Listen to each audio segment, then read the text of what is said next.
Դիտեք առաջին ալիք Ամերիկայի հեռուստակոնտենտը։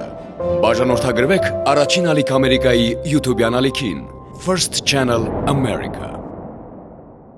Առաջին ալիք Ամերիկան ներկայացնում է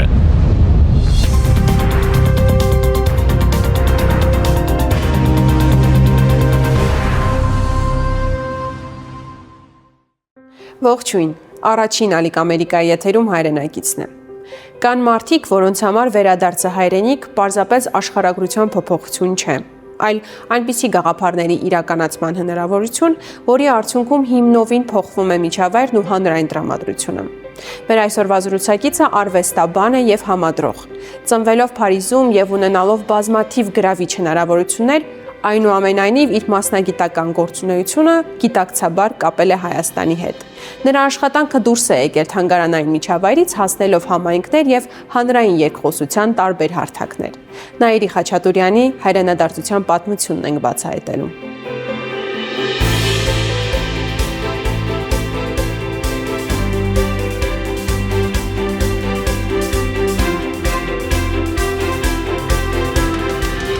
Նաիրի, ողջույն։ Ողջույն։ Ինչպե՞ս եք։ Լավ, դուք ինչպե՞ս։ Լավ, շնորհակալություն։ Բարի եկաք։ Շնորհակալություն։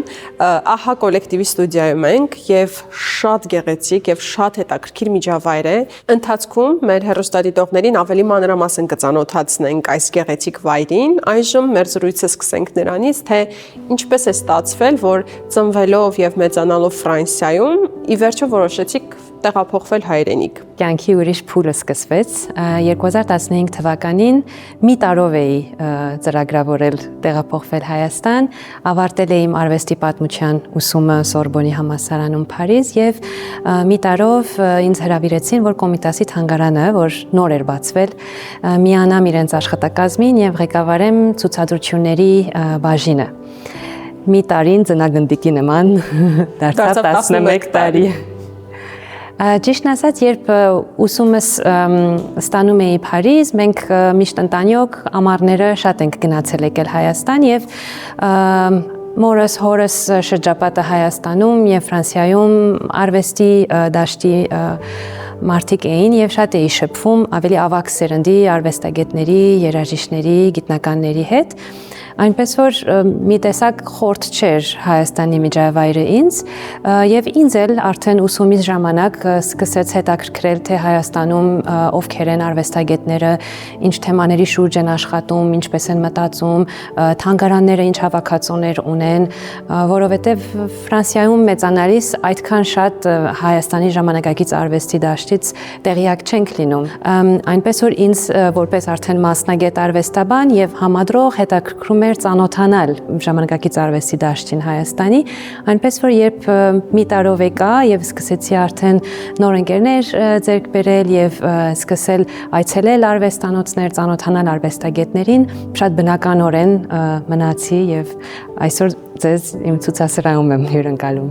Նաիրի, խոսենք նաեւ ձեր արմատների մասին։ Որտեղից են ձեր նախնիները եւ ինչպես են նրանք ժամանակին հայտնվել Ֆրանսիայում։ Մորս կողմից Իրանից են, պարսկահայ են, մայրս երաժշտական ուսումը եկավ Փարիզում ստանալու, իսկ հորս կողմից արևմտահայ են, Կիլիկիո շրջանից, այն թափից, Սիվրիիսարից իր պապերը հասել են Ֆրանսիա Մարսեյ քաղաքում, այնպես որ հայրս Մարսել քաղաքում է ծնվել, մեծացել եւ ապա եկել նույնպես Փարիզ, ուր մորս հետ հանդիպել են եւ ես ծնվել եմ։ Հետաքրքիր է հայրենիք տեղափոխվելուց հետո ինչին է ամենադժվարը հարմարվել Հայաստանում եւ արդյոք այդ դժվարությունները ափսոսանքի, զղջման առիթ դարձան։ Չեմ կարծում ափսոսանքի ինչ-որ զգացողություն ունեմ, շատ մեծ տարբերություններ կան մտածելակերպի նախ եւ առաջ եւ մշակույթի հենց բուն եւ կարծում եմ շատ կարևոր էր ինձ համար նախ եւ առաջ պետական համակարգում աշխատել, դրա համար ես շատ գնահատում եմ այն հնարավորությունը, որ ունեցա, երբ Կոմիտասի թանգարանում էի աշխատում։ Եվ պետական համակարգում շփվեցի շատ տարբեր մասնագետների հետ եւ կառույցների հետ, այսինքն ընդհանուր մինչեւ մշակույթի նախարարների հետ, որոնք փոխվեցին տարիների ընթացքում եւ միշտ փորձել եմ այդ պետական համակարգի հետ շփումս պահել, նույնիսկ հիմա, երբ արդեն պետական թանգարանի մեջ մեջ չեմ աշխատում, բայց որպես անկախ համադրող միշտ փորձում եմ համագործակցել պետական թանգարանների հետ։ Մասնագիտության մասին մի փոքր ավելի մանրամասն խոսենք։ Դուք մասնագիտությամբ արվեստաբան եք, ստեղծագործական գործունեությամբ եք զբաղվում, այսօր համադրում եք ցուցահանդեսներ, ղեկավարում եք գեղարվեստական, կրթական, բրենդինգային մի շարք միջոցառումներ։ Ինչպես ընտրեցիք այդ ճանապարհը։ Դե իմ թե կրթությունը եւ թե մանկությունը շատ արվեստային միջավայրում եմ ապրել, մայրս երաժիշտ է,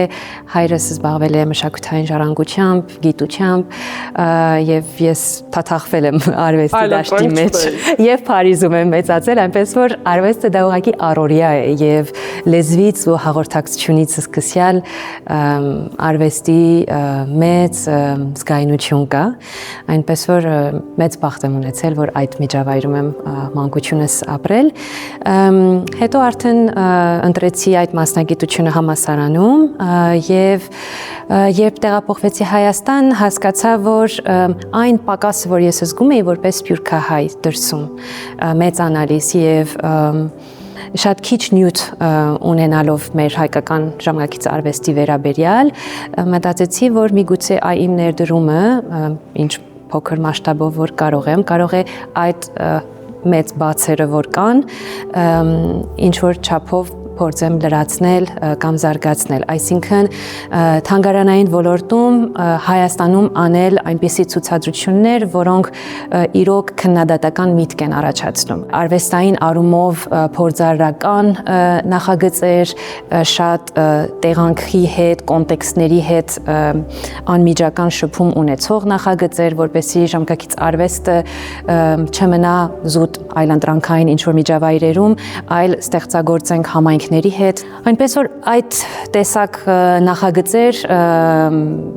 մի շարք նախագծեր մշակեցի եւ Լենինապետական թանգարաններում կամ մասնավոր, ինչպես Քաֆեջյանի արվեստի կենտրոնի հետ շատ համագործակցեցինք, արդեն իմ իսկ ստեղծած ահա կոլեկտիվ համադրողական գրասենյակի միջոցով, բայց նաեւ բացը կար հրատարակչական առումով, այսինքն գրականություն, ժամանակակից արվեստի վերաբերյալ, դա էլ քիչ էր եւ այդ բացը, որ ես զգում էի Փարիզում մեծանալուց, փորձեցի այստեղ ինչ որ չափով զարգացնել, այսինքն այդ փոքրիկ դաշտերն են, որ փորձեցի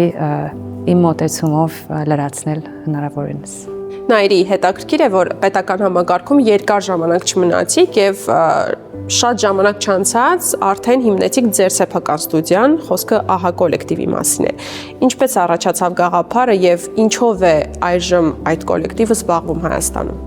Ճիշտն ասած, շատ սահուն անցում եղավ, այսինքն Կոմիտասի թանգարանում երբ աշխատում էի եւ փորձում էի ժամանակավոր ցուցադրությունների միջոցով նաեւ ժամանակակից արվեստագետների աշխատանքներ ներկայացնել, հասկացա, որ միգուցե մի կառույց է պետք ստեղծել, որ ես իմ մասնագիտությամբ, արդեն որպես արվեստաբան եւ համադրող, զբաղվեմ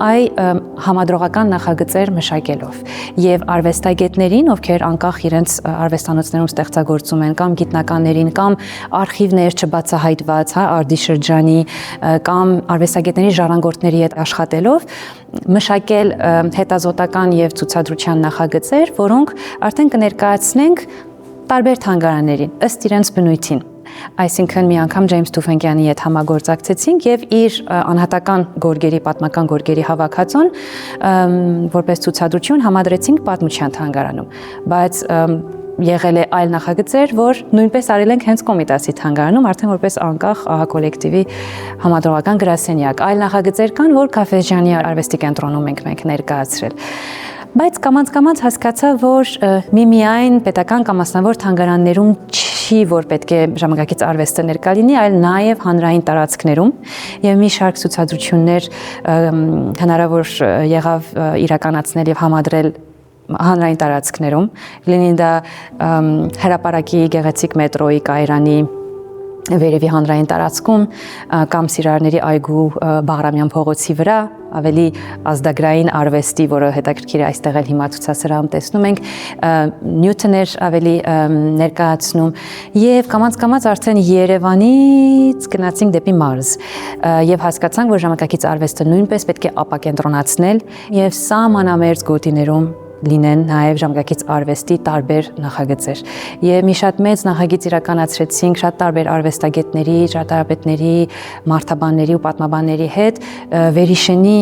մշակույթի տանը։ Կամաց 1.5 տարվա մեջ մշակվեց շատ տարբեր նյութեր, աշխատանքներ բոլոր արվեստագետների, հեղինակների կողմից եւ այդ մշակույթի կենտրոնում, որ 35 տարի փակ էր Սովետի փլուզումից ու անկախացումից հետո, վերաբացվեց ժամանակից արվեստի ցուցադրության միջոցով։ Մշակույթի տան կողքը նաև կար Սուրբ Հրիփսիմե եկեղեցին, որ շատ չքնաղ 5-րդ դարի եկեղեցի է, այնտեղ էլ արդեն արվեստ ներկայացրեցինք, այնպես որ կամաց արդեն ավելի ապակենտրոնացավ ահա կոլեկտիվի նախագծերը, թանգարանային պատերից դուրս գնաց հանրային տարածք, սահմանամերձ գյուղ եւ կամաց այս մանավանդ գորգերի ժամանակակից գորգերի նախագծերը մեզ տարան նաեւ այլ արվեստի դաշտեր, ինչպես օրինակ Ոսկե Ծիրանի միջազգային կինոփառատոնը, որ 2 տարի շարունակ մեզ հրավիրեցին, որպեսզի նախագծենք ժամանակակից կարմիր գորգ։ Եվ շատ հետաքրքիր է, որ դուք բավականին ինքնատիպ նորովի ձևով եք կյանքի կոչում ձեր նախաձեռնությունները եւ արդյոք արվեստն ու մշակույթը այն ձևաչափով, որով դուք եք ներկայացնում հանրությանը, հասնում է իր նպատակին։ Կարծում եմ հասնում է շատ փոքր քայլերով, եթե այսօր ահա կոլեկտիվը ոչ միայն իր համադրողական գրասենյակով է նախագծեր անում թանգարաններում, այլ նաև ունի փոքր ցուցասրահ, դա նշանակում է, որ հասարակությունը ինչ որ չափով պատրաստ է կամ առնվազն ծարավը ունի, որպեսի ժամանակակից միտք եւ արվեստի ծանոթանա, միգուցե այս փոքրիկ ցուցասրահը նաեւ լավ միջոց է, որովհետեւ մտերմիկ է, ավելի անհատապես կարող ենք նաեւ ներկայացնել արվեստագետներին, որ ես ցուցադրում եմ, բայց դեռ կարծում եմ մեծ անելիք ունենք, որպեսի այս տեսակ մոտեցումները դառնան ավելի համակարգային եւ պետական թանգարաններում տեսնենք այնպիսի ցուցադրություններ, որոնք մարտահրավեր են նետում հասարակությանը, լինի դա հենց բուն արվեստագետներին, գիտնականներին, համադրողներին կամ արդեն նոր սերունդին։ Յուրաքանչյուր ցուցադրություն նախորդի լրիվ տարբերը պետք է լինի։ Անընդհատ կրկնելով նույն ձևաչափեր ոչ մի մտայնություն չի փոխվի։ Նույնիսկ այս փոքր ցուցասրահում երբեք ցուցադրությունները նույն ձևաչափերով չեն ներկայանում։ Այսինքն մենք միշտ պետք է յուրաքանչյուր ցուցադրություն որպես նոր մտայնություն, նոր մշակույթ, նոր գիտելիք փոխանցելու աշխատանք տեսնենք։ Կարծում եմ շատ անելիք ունենք, կարծում եմ պետք է մի քիչ ավելի հավաքական մտածենք, միգուցե ահա կոլեկտիվը, երբ 7 տարի առաջ ստեղծեցի, այդ կոլեկտիվ իմաստը դա էր, որ ոչ թե մի կառույց է, որ շատ տարբեր արվեստագետներ աշխատում են, այսինքն բաց կառույց է, ըստ նախագծերի տարբեր արվեստագետների հետ ենք աշխատում, բայց հավաքականության գաղափարախոսությունն է, որ ուզել եմ մեջտեղ բերել այս կառույցով եւ կուզեմ, որ դա ավելի հաստատութենական առումով, ինստիտուցիոնալ, այսինքն պետական համակարգում, թանգարաններում դա նույնպես մենք նկատի ունենանք, այսինքն համագործակցությունները միջ մասնագիտական ավելի լինեն, անկախ համադրողները շատ ավելի ներգրաված եւ հրավիրված լինեն թանգարանների կողմից պետական եւ մասնավոր, որպեսզի իրենց նախագծերը ներկայացնեն։ Մենք ցուցադրությունը դիտարկենք որպես շատ լուրջ մասնագիտական, գիտական եւ գեղարվեստական աշխատանք։ Մեր կառույցը միշտ բաց է եղել բոլոր պետական թանգարանների հետ եւ շատ կուզեմ, որ շատ ավելի սերտ համագործակցություններ ունենանք եւ դիտարկենք ցուցադրությունը, գիրքը, արվեստը որպես լրջագույն աշխատանք, որը կարող է մտայնություններ փոխել, որը կարող է ապրելակերպ փոխել, որը կարող է հարաբերություններ փոխել նույնիսկ երկրների միջև։ Նայիրի հետաքրքիր է ինչ ծրագրերի եւ նախագծերի վրա եք աշխատում այսօր եւ որոնք են լինելու ձեր առաջնահերթությունները առաջիկա տարիների համար։ Այս ցուցասրահում բացվել է Իգոր Գուրովիչի առաջին անհատական ցուցադրությունը Հայաստանում, նա բավականին մեծ հեղինակություն է Ռուսաստանում, 4 տարի առաջ տեղափոխվեց Հայաստան եւ այս ցուցասրահում ներկայացնում ենք իր այս 4 տարվա ստեղծագործական աշխատանքները։ Ինքը շատ մեծ հեղինակ է ազգագրային արվեստի մեջ, այս պոստերները հեղինակել է Հայաստանում։ Հետաքրքիր ներշնչում է ունեցել Հայաստանում տեքստիլի եւ գորգերի հետ կապված եւ ցանկացել է որ իր գեղարվեստական լեզուն թարգմանի արդեն տեքստիլի հյուսվածքին, իսկ արդեն գալերիայից դուրս բավականին մեծ նախագծեր ենք անում տարբեր թանգարանների հետ, կարող եմ ձեզ արդեն մանրամասն ներկայացնել գրասենյակում։ Ստեղ արդեն գրասենյակում ենք, ուր որ բոլոր հետազոտական աշխատանքներն ենք անում, գրքերն ենք գրում, այս պահին Աննա Բողիկյանի ցուցադրությունը համադրելու համար պատկերասրահում ահագին իր գրականությունից ենք օգտվել, դե 80 տարեկան արվեստագետ է եգիպտահայ, որ մեծ փորձ ունի աշխարհով մեկ եւ արդեն Հայաստանում երբ իրեն հյուրընկալեցի որպես արվեստագետ անցած հուլիսին, ինքը ստեղծագործեց լայնածավալ աշխատանքներ, որոնք այսօր գորգեր են դառնում արցախահայ գորգագործների կողմից։ Մենք ստեղ փորձում ենք հասկանալ, թե պատկերասրահի ցուցասրահները ինչպես ենք կազմակերպելու, որ աշխատանքները լիարժեք ցույց տանք, բայց նաև գրադարանում կան բոլոր գրքերը, որ հեղինակելն եմ այս վերջի 11 տարվա մեջ, մի շարք գրքեր արդեն Կոմիտասի թանգարանի հետ արեցինք, իսկ հետո արդեն մի շարք գրքեր, որ ահա կոլեկտիվի հեղինակած գրքերն են կամ տարբեր նախագծեր, շատ կարևոր միջազգային մի նախագիծ համադրեցի, երբ անցած տարի Ֆրանսիայի Սանտ-Էթիեն քաղաքում միջազգային դիզայն բիենալե տեղի ունեցավ եւ Հայաստանը պատվո հյուրն էր։ Արդեն ցուցադրությունը կայացել է, անցած տարի էր եւ Հայաստանը ներկայացրեցինք շուրջ 25 արվեստագետների աշխատանքներով, թե արդի շրջանի, սովետական շրջանի արվեստն էինք ներկայացնում, դիզայնը, մանավանդ Կամո Նիգարյանի աշխատանքները, Հռիփսիմե Սիմոնյանի աշխատանքները եւ արդեն ժամանակակից արվեստագետներ, ովքեր այսօր են Հայաստանում ստեղծագործում եւ մի շարք արվեստագետներ, որ նաեւ Սփյուռքում են ստեղծագործում։ Միջազգային դիզայն բիենալեի շրջանակում մի այլ ցուցահանդես էլ համադրեցի Լիոն քաղաքում Ֆոնդասիոն Բուլուկյան ժամանակակից արվեստի կենտրոնում, տեքստիլով աշխատող հյուսելու մշակույթի շուրջ ներկայացան տարբեր արվեստագետներ, տեքստիլի եւ գորգարվեստի, թե ինչպես ժամանակակից հայ արվեստագետները Սփյուռքում եւ Հայաստանում անդրադառնում են այս նյութին։ Բավականին լայնածավալ նախագծեր են, որ 11 տարի Հայաստան ապրելուց հետո արդեն կարողացա Ֆրանսիայում իրականացնել։ Նաիրի հետաքրքիր է այս բոլոր գրքերը ձեզ համար պատմության մեջ հետք թողնելու միջոց են, թե հասարակության հետ շփվելու ձև։ Կարծում եմ երկուսը, բայց նախ եւ առաջ փորձել հետազոտել եւ գրել այսօրվա իրականության մասին, արվեստագետների, իրենց աշխատանքների, միջավայրը եւ իրադարձությունները, որոնց շուրջ մենք ապրում ենք, դրա համար այս բոլոր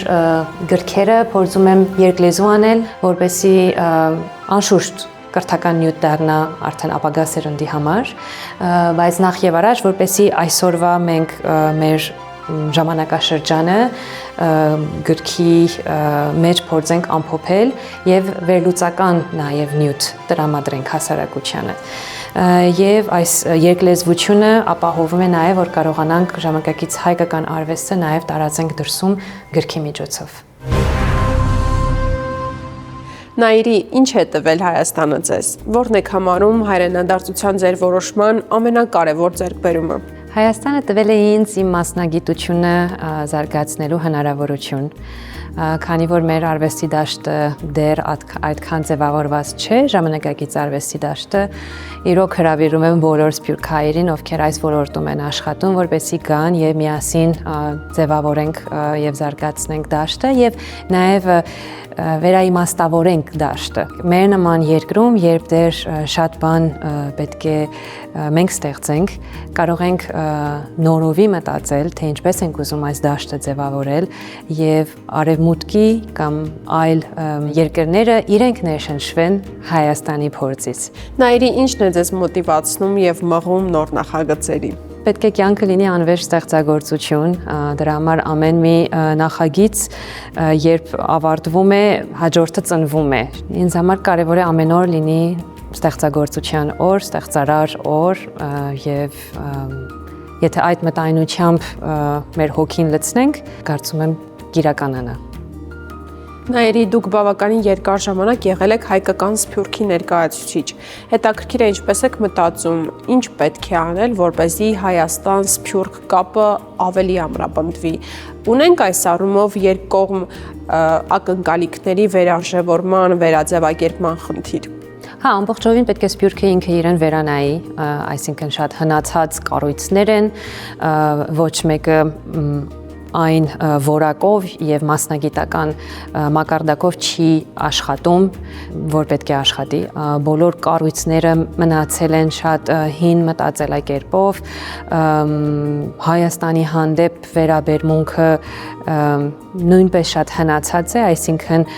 ժամանակակից երիտասարդությունը, արվեստը, մշակույթը ինչ տեղի ունենում միգուցե ավելի փոքր համայնքներում, բայց Սփյուռքում անտեղյակ են։ Հիմա խնդիրը միայն Սփյուռքից չի գալի, նաև Հայաստանից, այսինքն այս փոքր կառույցները, որ մենք փորձում ենք ստեղծել եւ պահել, զարգացնել, նաև ինչ որ միջնորդներ են պետք, եւ միգուցե դա պետությունը պետք է լինի կամ դա պետք է լինի մեդիա դաշտը, օրինակ դուք այս աշխատանքները, որ անում ենք, հասնեն տեղ։ Մեծ հույսեր ունեմ, որ երիտասարդ սփյուռքահայերը իրենց Սփյուռքյան համայնքներում կկարողանան ավակ սերնդի հետ երկխոսության մեջ մտնեն, նոր տեսակի կապեր հաստատեն, տարբեր սփյուռքեր իրար միջև, բայց նաև արդեն Հայաստանի միջև, շատ ցանցային մտածենք, ինչքան խոսեցին գորգի մասին, փորձենք այդ ցանց հյուսենք։ Նաիրի, այսօր Հայաստանում ապրելը ինչ նշանակություն ունի ձեզ համար, եւ արդյոք հնարավոր է օրերից մի օր նաև Հայաստանից հեռանալու որոշում կայացնեք։ Մեծ պատասխանատվություն է Հայաստանում ապրել եւ ստեղծագործել, որովհետեւ մենք ստեղծում ենք մեր դաշտը ստեղծում է ժամանակակից մշակույթը, որով կարող ենք մենք որպես ազգ եւ պետություն ներկայանանք աշխարհով մեկ եւ նաեւ փորձում ենք առաջարկներ տալ նոր սերունդին մեր արդեն տարբեր արվեստի նախագծերով, դրա համար շատ մեծ պատասխանատվություն է, բայց նաեւ շատ ներշնչող է, որովհետեւ ինչպես ասացի, շատ բան կա անելու, նկատի ունենալով թե մեր երկրում, մեր տարածաշրջանում ինչեր է տեղի ունենում, Սփյուռքի իրականությունն ինչպես է, բայց նաեւ Սփյուռքի պատմությունն ինչ է եւ ներուժն ինչ է, ինչպես մենք կարող ենք այստեղ ապրելով, բայց Սփյուռքում նաև ինչ-որ ազդեցություն ունենանք։ Նաիրի, դուք այժմ հնարավորություն ունեք խորհրդով դիմելու մեր հայրենակիցներին, ովքեր ապրում են արտերկրում եւ ովքեր դեռևս վերջնականապես հայրենիք տեղափոխվելու որոշում չեն կայացրել։ Կարծում եմ ամեն մարդ կարող է գտնել իր հետաքրքրվածությամբ ներշնչանք Հայաստանում եւ նաեւ մարդիկ, որոնք կիսում են այդ նույն մտքերը իրենց կամ ցանկությունները կամ տեսլականները, այնպես որ շատ ուրախ կլինեմ, որ եթե ոմանք արվեստով են հետաքրքրված, անպայման գան Հայաստան, ծանոթանան մեր թե երիտասարդ, թե ավակ սերնդի արվեստագետների հետ, տեսնեն թե թանգարաներում ինչ մեծ արխիվներ, հավաքածուներ ունենք, որոնք դեռևս բացահայտված չեն, հետազոտված չեն, ցուցադրված չեն եւ միգուցե լինելով ապրելով Սփյուռքում, այլ երկրներում, իրենք նաև հասկանան, թե իրենց միգուցե դերը ոչ թե այդքան գալ տեղափոխվելն է, միգուցե ոմանց համար այո, իսկ ոմանք, որ արդեն այլ մասնագիտական ինչ-որ միջավայրերում են, իրենց դերը լինի այն, որ այդ միջնորդը լինեն, այդ կապող, այդ կամուրջը լինեն, որ կարողանանք շատ ավելի սերտ եւ երկարատև կերպով կարողանանք համագործակցենք։ Շնորհակալություն Նաիրի շատ հետաքրքիր ու անկեղծ զրույցի համար։ Մերսի։ Նաիրի Խաչատուրյանի պատմությունը միայն հայրենադարձության մասին չէ, այլ աշխարհայացքի փոփոխության եւ աշխարհն ու երևույթները հայրենիքում ստեղծարար լույսի ներքո տեսնելու կարողության։ Նրա գործունեությունը ցույց է տալիս, որ հայրենիքում կարելի է գտնել մասնագիտական փորձարարության եւ նորարարությունների ասպարեզ, որ հայրենիքը փոխադարձ ուժի եւ հզորության նորովի բացահայտման կենսական տիրույթ է։ Հայրենակցի այսօրվա թողարկման համար այսքանը։ Կհանդիպենք։